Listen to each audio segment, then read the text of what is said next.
केंद्रीय सहकारिता मंत्री अमित शाह ने अंतर्राष्ट्रीय सहकारिता वर्ष के मौके पर गुजरात, मध्य प्रदेश और राजस्थान के सहकारी कार्यकर्ताओं और महिलाओं के साथ सहकार संवाद कार्यक्रम में हिस्सा लिया। इस दौरान कार्यक्रम में मौजूद महिलाओं ने अमित शाह से अलग अलग मुद्दों पर सवाल किए और अमित शाह ने प्राकृतिक खेती से लेकर सहकार से समृद्धि तक के पूरे मिशन का रोड मैप इस दौरान बताया। बहुत गर्व की बात है कि मैं उसी आनंद जिले से हूँ जहाँ पे त्रिभुवन दास पटेल यूनिवर्सिटी का लोकार्पण किया गया। सर, पार्लियामेंट में त्रिभुवन काका के नाम का बहुत विरोध किया था कांग्रेस ने और मैंने जमकर खिंचाई की थी कि इनके नाम से ही होगा। ताली बजाई थी सर उस टाइम पे भी मेरी आंख में ऐसे ही आंसू आए थे। जब हमको पता चला है एफपीओ के बारे में तब हम 1.5 साल पहले एफपीओ से जुड़े और एफपीओ की मदद से हमको बहुत ही अच्छे दाम में, सस्ते दाम में हमको घास चारा। पशु रखे या नहीं रखे? है सर, रखे है ना? हाँ है सर। अभी तो 2 ही हैं, लेकिन अभी एफपीओ के साथ जुड़ने के बाद एक पशुपालन की एक योजना के बारे में पता चला है जहां पे हमको लोन मिलता है। मेरा आप सभी से 2 ही निवेदन है। त्रिभुवन काका के नाम से त्रिभुवन सहकारिता यूनिवर्सिटी का शिलान्यास हुआ है। इस सहकारिता यूनिवर्सिटी का नाम त्रिभुवन काका के नाम पर इसलिए रखा था कि आज देश भर में मैं जाता हूं, हर जगह पे, चाहे कर्नाटक हो, चाहे उत्तर प्रदेश हो, चाहे हरियाणा हो, चाहे महाराष्ट्र हो, चाहे बंगाल हो, छोटी छोटी गरीब परिवार की महिलाओं ने आत्मनिर्भर होकर अपने बच्चों को बहुत पढ़ाया लिखाया, आगे बढ़े हैं। कई जगह पे गुजरात जैसे राज्य में जहां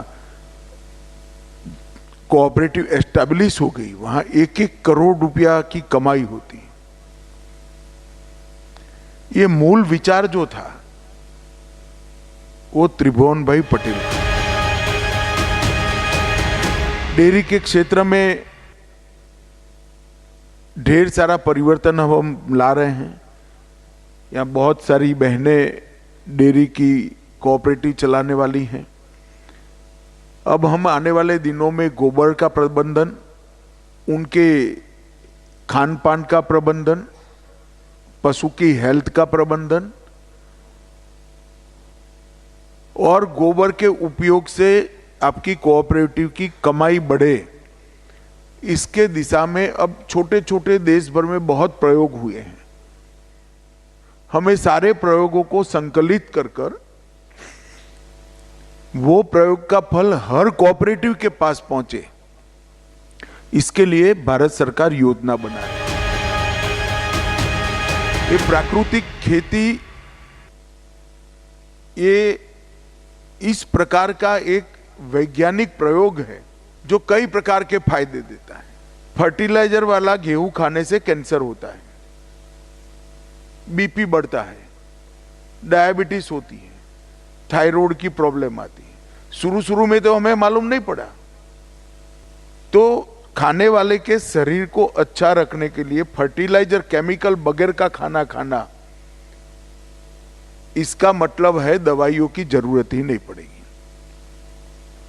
दूसरा, उत्पादन बढ़ता है।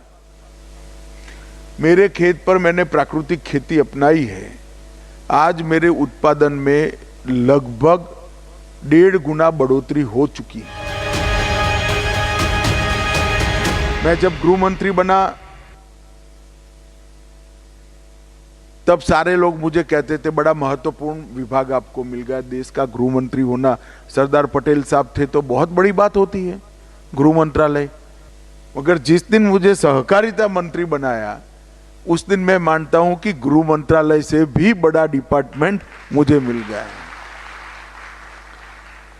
जो देश के गरीबों के लिए काम करता है, किसानों के लिए काम करता है, गांव के लिए काम करता है, बोल नहीं पाते ऐसे पशुओं के लिए काम करता है। आप सब भी कोऑपरेटिव से जुड़े हो, बहुत सम्मान के साथ काम करिएगा। देश के गृह मंत्री अमित शाह को अक्सर आपने इंटरनल सिक्योरिटी, फ्यूचर प्लानिंग, चुनाव की स्ट्रैटेजी, दावे और वादे करते हुए सुना होगा, लेकिन आज मैं आपको गृह मंत्री अमित शाह का एक ऐसा बयान सुनाना चाहता हूं जो लीक से बहुत हटके है। यह बयान उनकी पर्सनैलिटी से मैच नहीं खाता, लेकिन उन्होंने जो कहा वो सुखी भारत, समृद्ध भारत, स्वस्थ भारत के लिए अत्यंत आवश्यक है, जरूरी है। इसलिए सबसे पहले गृह मंत्री का वो बयान सुनिए। ये प्राकृतिक खेती ये इस प्रकार का एक वैज्ञानिक प्रयोग है जो कई प्रकार के फायदे देता है। फर्टिलाइजर वाला गेहूं खाने से कैंसर होता है, बीपी बढ़ता है, डायबिटीज होती है, थायराइड की प्रॉब्लम आती है। शुरू में तो हमें मालूम नहीं पड़ा, तो खाने वाले के शरीर को अच्छा रखने के लिए फर्टिलाइजर, केमिकल बगैर का खाना खाना, इसका मतलब है दवाइयों की जरूरत ही नहीं पड़ेगी।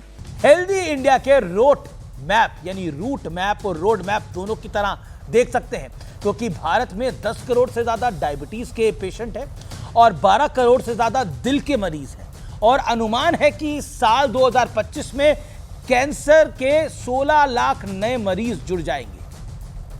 अगर इंडिया एज अ कंट्री अभी नहीं संभला तो ये बीमारियां भारत पर बहुत भारी पड़ सकती हैं। इसलिए मैंने कहा गृह मंत्री अमित शाह ने जो कहा वो सामान्य बात लग सकती है, लेकिन उनके मायने और नतीजे बेहद गहरे हैं। और ऐसा नहीं है कि उन्होंने बस ये बात कहने के लिए कह दी है, बल्कि बीते कुछ सालों में गृह मंत्री ने खुद इस रूटीन को स्ट्रिक्टली फॉलो किया है। ये बात मैं ऑन रिकॉर्ड आपको बताना चाहता हूं कि देश के गृह मंत्री अमित शाह ने बीते 4 साल में अपनी लाइफस्टाइल में ऐसा बदलाव किया है कि उनका इंसुलिन छूट गया है, साथ ही उनकी लगभग सारी एलोपैथिक दवाएं भी छूट गई हैं।